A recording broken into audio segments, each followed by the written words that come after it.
အားလုံးပဲမင်္ဂလာပါဒီနေ့မှာတော့အသစ်ထွက်ကြည့်ရတဲ့ series လေး Chasing Love ဆိုတဲ့ series လေးရဲ့အကြောင်းပြောပြပေးသွားမှာဖြစ်ပါတယ်။ဒီဇက်လန်ဒရလေးမှာတော့အချစ်ကိုကြောက်ရွံ့ပြီးကိုယ့်ကိုယ်အမြဲကောက်ွယ်ထားတတ်တဲ့သိပ္ပံပညာရှင်မလေးဆောင်းဟာတညတာအချစ် one night stand အနေနဲ့ကာမလေးတယောက်နဲ့ပတ်သက်မိခဲ့ပါတယ်။ဒါပေမဲ့အဲ့ဒီကာမလေးက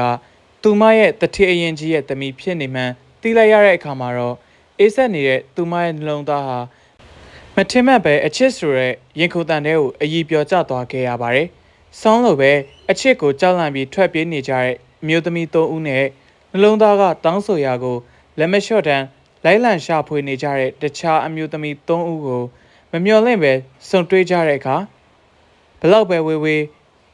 ဘလောက်ပဲထွက်ပြေးဖို့ကြိုးစားပါစေအဆုံးသတ်မှာတော့လူသားတိုင်းဟာတစုံတစ်ယောက်ကိုချစ်ချင်ကြသလိုချစ်ချင်မြတ်တာကိုလည်းပြန်လည်ခံယူချင်ကြရဲဆိုတာကိုတက်သိပြလိုက်ပါတော့တယ်